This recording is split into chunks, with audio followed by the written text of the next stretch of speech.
Democrats still searching for a direction and a path to victory in the midterm elections, and Senate Minority Leader Chuck Schumer claims he has found it.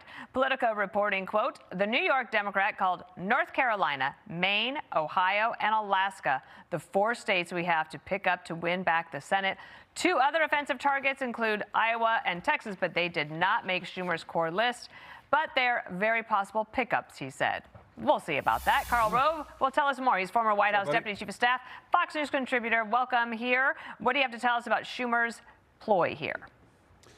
Well, he's got to say that they've got a shot because he's the Senate Democratic leader. But think about this. Alaska, Dan Sullivan won election last time around by 13 points at the same time that Donald Trump was winning Alaska by 11. He ran ahead of the president. Maine, Susan Collins won last time around by 9 points, while Donald Trump is losing the state by 9 points.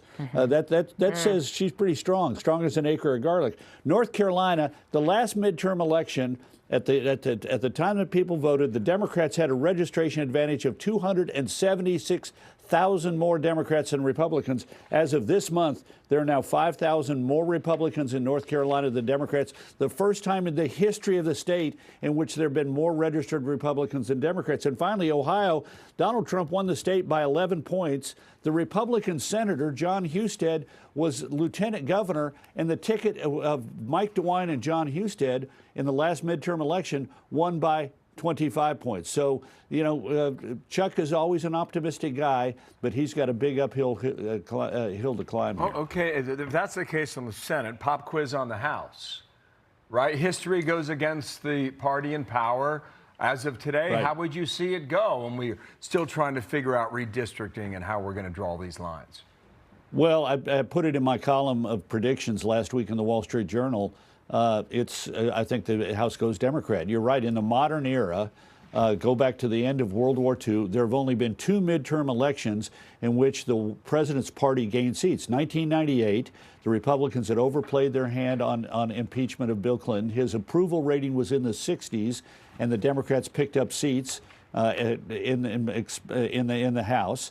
In 2002, George Bush's approval rating, George W. Bush, was at 60-some-odd%, and the Republicans picked up seats in the House and Senate. I happened to be in the White House then, knew a little bit about what was going on, and let me tell you, even with a 60% approval rating, it was really tough. So with a narrow margin, you'd have to bet on the Democrats taking the House. We're going to have 10 months to talk about that. We got this, Karl, wait, I have trivia for Karl. Oh, nice. When FDR gained seats, it was 1934. What happened? What was different in 1933 that helped him win in 1934?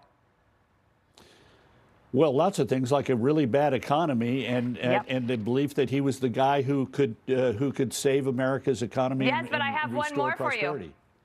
In 1933, he started the Saturday radio address. There we go. And it was the first time. Anyway, a little trivia for you. I know that you would love to put that in your bag of tricks. David Plouffe is a Democrat. You know him well. He was with Obama. He was with even Kamala Harris for 107 days. He's got a big piece in the New York Times. He wants Democrats to win, but he says they will lose in 2028 unless they change course now, saying to win races in politically unforgiving, even hostile territory will require the party to overhaul its broken brand and stale agenda by elevating new faces and new leaders who promise to chart a course enough voters believe in. I'm sure you've read the piece. Was there anything in there that you thought was super smart? Yeah, there's lots of things. First of all, he's a very smart guy, and the Democrats would be smart to listen to him. What I got out of it were 2 things. One is the tone of don't go hard left.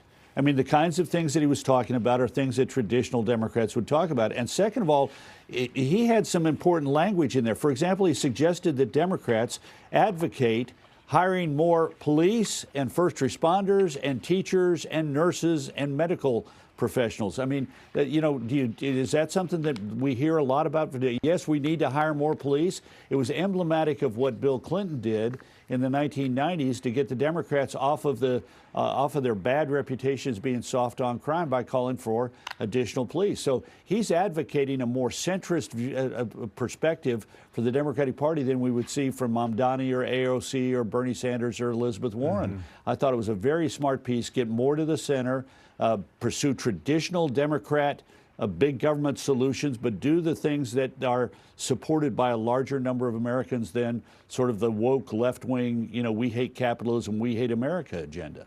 Well, this primary season is going to tell us a lot as to whether or not they're listening to him. Karl, thanks. Nice to see you. Have a great weekend, all right? Karl Rove.